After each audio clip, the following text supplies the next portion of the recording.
Praise the lord. ప్రభునందు ప్రియమైన దేవుని బిడ్డలకు ప్రభు పేరట శుభములు. ప్రతిదినము దేవుని మాట ద్వారా, దేవుని వాక్కు ద్వారా దినమంతే ఆయన కృపను పొందుకుందామండి. ఆయన అధికారానికి అప్పగించుకుందాం. అప్పుడు సమస్త జ్ఞానానికి మించిన ఆయన సన్నిధి ఈ దినము మనతో నుండి సమస్త కృపతో నడిపించబోతుంది. ప్రతి ఒక్కరూ ఏకీభవిద్దాం. దేవుని యొక్క మాటను వాక్కును పొందుకుందాం. ఆనందం నీలోనే, ఆధారం నీవేగా, ఆశ్రయం నీలోనే నా యేసయ్యా.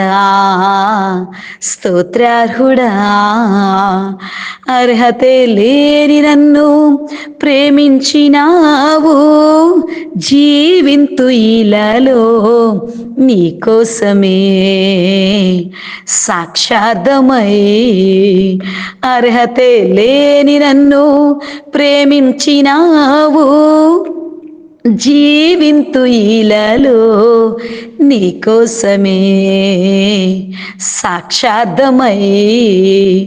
ఆనందం నీలోనే, ఆధారం నీవేగా, ఆశ్రయం నీలోనే నా యేసయ్యా.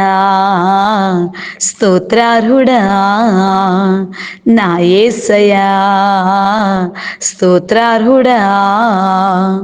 ప్రార్థన చేసుకుందాం.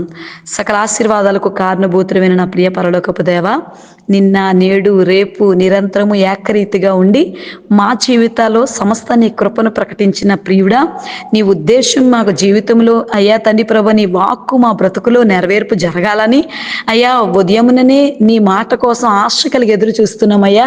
రండి ఆత్మదేవ, నీ బిడల యొక్క జీవితాల్లో నీ ఉద్దేశాన్ని ఇప్పుడే స్పష్టంగా బయలుపరచండి స్వామి. అయ్యా పడిపోయిన వారిని, చెడిపోయిన వారిని, జారిపోయిన వారిని, కృంగిపోయిన వారిని, అలసిపోయిన వారిని, నెమ్మది లేని వారిని నీ చేత్తోనే కదా ప్రభు లేపావు.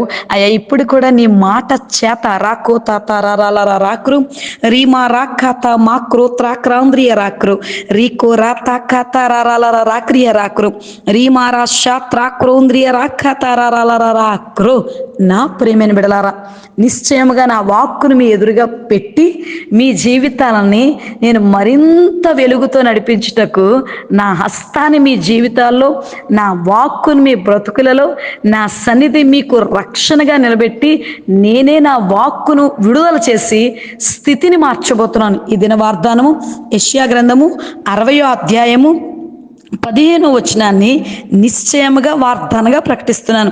నేను శాశ్వత శోభాతిశయముగాను బహుతరములకు సంతోష కారణముగాను చేసేదను.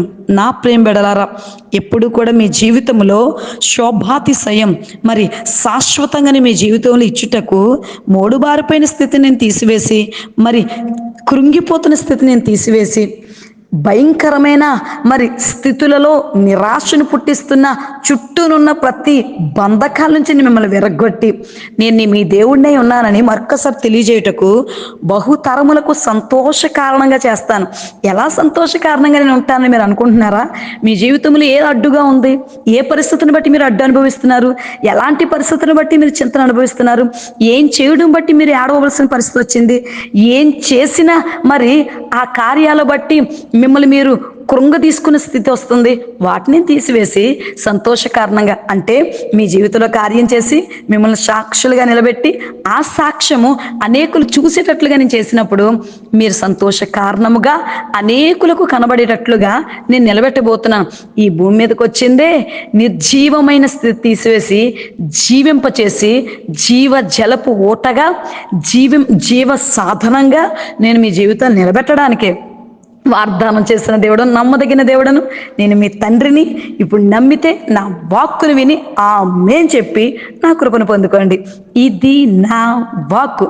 రీకోరా శాతాత రాకోతారాల రాక్రియ రాకురు రీమా రాకాత మాక్రో త్రాకాతారాల రాకురు. వందనాలు యేసయ్య.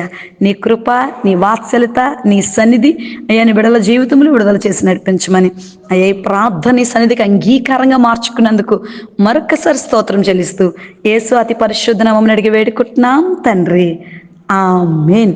దేవుడు మిమ్మును మీ కుటుంబమును దీవించి ఆశీర్వదించునుగాక. ఆమేన్.